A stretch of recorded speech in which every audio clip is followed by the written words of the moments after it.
હાલો વિદ્યાર્થી મિત્રો, નમસ્તે. મારી યુટ્યુબ ચેનલમાં આપ સૌનું હાર્દિક સ્વાગત છે. જો તમે નવા હો તો ચેનલને સબસ્ક્રાઈબ કરો, જેથી નવા વિડીયો તમારા સુધી સૌથી પહેલાં પહોંચી શકે. તો આપણે વાત કરીએ ટેટ 1 કોર્ટ કેસમાં કેટલા માર્ક સુધરી શકે. પણ આ ક્વેશ્ચન કરતાં બધાના એ જ ક્વેશ્ચન આવે છે કે મેડમ અથવા તો બેન, ખાલી કોર્ટ કેસવાળાના જ સુધરશે કે બધાના સુધરશે? તો એ આખો એક મેટર અલગ છે, કેમ કે એમાં જો ગ્રેસિંગ મળશે તો બધાને જ મળશે, અને સુધારો થશે તો માત્ર કોર્ટ કેસવાળાનો જ થશે. એ સુધારો એટલે કે હું મારા વિડીયોમાં આગળ પણ 1-2 વિડીયોમાં કીધું જ છે કે ગ્રેસિંગ એટલે આખો ક્વેશ્ચન કેન્સલ થશે તો બધાને જ મળશે, અને માત્ર ક્વેશ્ચનના આન્સરમાં સુધારો થશે તો એ કોર્ટ કેસવાળાના સુધારા થશે. એટલે અને કેટલા માર્ક સુધરી શકે છે? 2-3 માર્ક સુધરે તો કેટલા લોકોને ફાયદો થશે, અને 10 માર્ક પ્લસ સુધરે અથવા તો વધારે માર્કનો સુધરે તો કેટલા લોકોને ફાયદો થશે? તો એક વસ્તુ યાદ રાખજો કે જો 2-3 માર્ક સુધરે ને તો વધારે લોકોને ફાયદો થશે. આવું કેમ? અને 10+ માર્ક સુધરે તો લોકોને ઓછો ફાયદો થશે. આવું પણ કેમ? વિરુદ્ધમાં કેમ છે?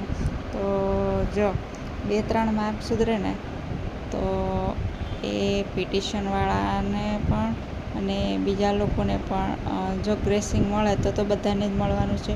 હવે ગ્રેસિંગમાં કેમ 2-3 માર્ક મળે તો વધારે ફાયદો થાય? તો 2-3 માર્ક મળે ને તો જે લોકોનું ખોટું હોય એ લોકોને મળશે, અને જે લોકોનું સાચું હોય એને તો ઓલરેડી માર્ક મળેલો છે સાચું હોય એને, તો એ લોકોને કોઈ ફાયદો થવાનો જ નથી. એ લોકોને ગ્રેસિંગ મળે તો એનો એ જ મેરિટ રહેવાનું છે, અને ન મળે તો પણ એનું એ જ મેરિટ રહેવાનું છે. એટલે 2-3 માર્ક સુધરે ને તો પેલા જેને માર્ક મળેલો છે એમને પણ ફાયદો છે, અને જેમને નથી મળ્યો એમને પણ 1-2 માર્કનો ફાયદો થઈ જાય એમ. એટલે પેલાને ઓછું નથી થવાનું, અને આ જે નાપાસ થાય એ લોકો પાસ પણ થઈ જાય, અને જે પાસ છે એ લોકોને ઓછા પણ નથી થવાના. પરંતુ જો 10+ કે વધારે પ્રશ્નોમાં સુધારો થાય તો નાપાસવાળા કે પાસવાળા બંનેને બધાનો સુધારો થાય. તો એવું નથી કે બધાને 10 માર્ક મળી ગયા, ચલો હાલો ગણી લો 10, જેટલા તમારે થાય છે એમાં +10 કરી દો, એવું નથી થવાનું. કેમ કે એમાંથી મોટા ભાગના પ્રશ્નો તો ઓલરેડી તમારે સાચો જવાબ આપેલો જ હશે, એટલે એમાં આવી જ જશે. તો પણ તમારે 2-4 માર્કનો જ ફાયદો થશે. 10+ સુધારો થાય ને તો એ બધાને કોઈ વ્યક્તિ એવો ન હોય કે એને 10-10 માર્ક મળી જ જાય, કેમ કે એમાંથી મોટા ભાગના પ્રશ્નો ઓલરેડી તમારા જવાબ સાચા જ હશે, અને એ જ સુધારો થાય તો કદાચ સાચાનો ખોટો પણ થઈ જાય.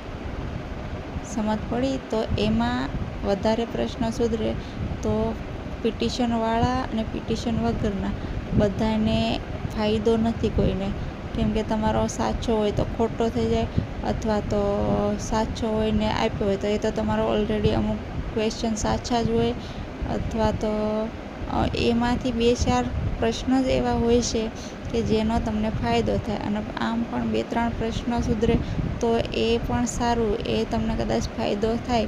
પણ જે વધારે પડતા ગ્રેસિંગ મળે તો પણ, જો ગ્રેસિંગ મળે તો પણ તમારે તો એનું એ જ રહેવાનું છે. સાચો હોય તો 1 માર્ક મળવાનો છે, અને ખોટો હોય તો કદાચ ખોટો હોય, અને બધાય ખોટા હોતા જ નથી. જેટલા કોર્ટ કેસમાં ક્વેશ્ચન ગયા એટલા બધા ખોટા નથી હોતા. અમુકને 2-3 ખોટા હોય, અમુકને બીજા ક્વેશ્ચનના નંબરવાળા અલગ ખોટા હોય, અમુકને બીજા નંબરના અલગ ખોટા હોય, એવી રીતે અલગ હોય છે. એટલે બધાને ફાયદો આવી રીતે નથી થતો કે 10નું ગ્રેસિંગ મળશે તો ચાલો મને મારા 80 થાય છે તો મારા 90 થઈ જશે, મારા 75 થાય છે તો મારા 85 થઈ જશે. તો કોઈને 10-10 માર્ક ક્યારેય મળ્યા નથી. પ્લસ એ તો ક્યારેક જ કોકનું નસીબ એવું હોય કે 10-10 એમને મળી જાય, 10 એના ખોટા હોય અને એમને સાચા પડી જાય. બાકી ઓલરેડી બધાને અમુક ક્વેશ્ચન તો સાચા હોય જ છે, તો એમને પાછું એક ગ્રેસિંગ મળે તો એમને તો એક ગણવાના જ નથી હોતા. ઓલરેડી એમને એક માર્ક મળેલો જ હોય છે, એટલે 2-3 માર્કનું માંડ એ લોકોને ફાયદો થાય છે. અને આમ પણ જો 2-3 માર્ક મળે સાચા પડે તો પણ એ જ ફાયદો છે, અને વધારે માર્કનું મળે તો પણ 2-3 માર્ક અને જેને સાચા હશે એને પણ ખોટા પડી જશે, તો પછી મેરિટમાં ખૂબ તફાવત આવી જશે. અત્યારે જેનું સારું મેરિટ બનતું હોય એને ખોટા પડી જાય તો પાછળ પણ જતા રહે. વધારે માર્ક સુધારામાં એવું થાય છે કે જેનું સારું મેરિટ બનતું હોય એ પાછળ પણ જતા રહે છે. એમાં કોર્ટ કેસવાળાનો પણ સમાવેશ થઈ જશે, કેમકે એમને પણ એવું હશે કે અમુક સવાલ એમના સાચા જ હશે અને પછી કોર્ટે એમને ખોટા ઠેરવી દીધા, તો પછી એમના પણ ક્વેશ્ચન ખોટા થઈ જશે. એટલે વધારે માર્ક મળે એમાં એ લોકોને કે કોઈને વધારે આમ ફાયદો જણાતો નથી ઓવરઓલ જોવા જતાં. અને થોડા ઘણા મળે તો એ દરેકને ફાયદા જેવું જ થાય. 1-2 માર્કમાં કંઈ મોસ્ટ ઓફ બધાને ફાયદો થતો જ હોય છે. 1-2 માર્કનું જો ગ્રેસિંગ મળતું હોય તો, કેમ કે કાં તો એ ખોટો હોય તો પછી ગ્રેસિંગ મળે ને સાચો હોય તો એમને 1 માર્ક તો ઓલરેડી હોય જ, તો પછી પેલા ખોટાવાળાને ફાયદો થાય. પરંતુ વધારે માર્ક સુધારો થાય તો ખોટાવાળાને પણ અને સાચાવાળાને બંનેઓને બહુ ફાયદો થતો નથી, તો પણ એને 2-3 માર્કનો જ મળે છે. અને વધારે અમુક સાચા હોય એના પણ ખોટા થઈને અંદર મેરિટ જતું રહે છે, માર્ક ઓછા થઈ જાય છે. પાસ થયેલા પણ અમુક વાર ફેલ થઈ જાય છે. જો વધારે સુધારો થાય ને તો પાસ હોય એ પણ ફેલ થતા જોયેલા છે આપણે. તો વધારે માર્ક મળે તો એવું નહીં વિચારી લેવાનું કે ચલો 10 માર્કનું મળ્યું તો મારા 10 પ્લસ થઈ જશે, એવું ક્યારેય થતું નથી. અને આ આખી માહિતી માત્ર આપણે એક જાણકારી માટે છે. આમાં કોઈ કોર્ટ કેસનો સુધારો થઈ ગયો છે કે થવાનો છે એવું કંઈ નથી, માત્ર એક વિશ્લેષણ છે. કેમ કે હંમેશા બધા પૂછ્યા જ રાખે છે કેટલા વચ્ચે, તો એમના માટે આ એક માહિતી આપું છું કે વધારે વચ્ચે તો પણ તમારા 2-3 માર્કનો, કદાચ 2 માર્ક કે 3 માર્કનો જ તમારે, કેમ કે સાચા હોય તો પણ ખોટા થઈ જાય છે, ખોટાનો સાચા થઈ જાય છે. એટલે ઓવરઓલ 1-2 માર્કનો જ ડિફરન્સ પડે છે. તે આપણે પેલું પ્રોવિઝનલ આન્સર કી ને ફાઇનલ આન્સર કી આવે એમાં પણ આપણે જોઈએ છે. તો પાસ હોય એ ફેલ થઈ જાય ને ફેલ હોય એ પાસ થાય. ઘણાય ગ્રેસિંગ મળે ને તો પણ બધાને એનું એ જ રહે છે, છેલ્લે તો ત્યાં આવીને જ અટકાઈ જાય છે. 1-2 માર્કનો જ ડિફરન્સ પડે છે.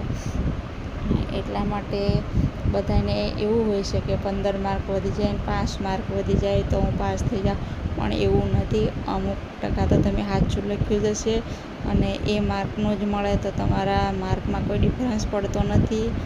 એટલે બધા જેટલા મળે એટલા આપણામાં મેરિટમાં પ્લસ થઈ જાય એવું નથી હોતું. એટલે આપણે એવું 19 ક્વેશ્ચન આપ્યા છે કોર્ટમાં ને 20 ક્વેશ્ચન આપ્યા છે કોર્ટમાં ને એટલા મળી જશે ને એવું નથી હોતું ક્યારેય. એટલે તમારે 2-5 માર્કનો કદાચ 2-3 માર્કનો કદાચ ફાયદો થાય તો પણ સારી વાત છે, એવું આપણે કહી શકીએ. જે પણ પ્રશ્ન માન્ય થાય અને ફટાફટ નિર્ણય આવી જાય તો વધુ સારું. અને જે પણ સુધારો થશે તો મેરિટમાં ડિફરન્સ તરત પડી જ જશે, અને પાસવાળાને અને ફેલવાળા.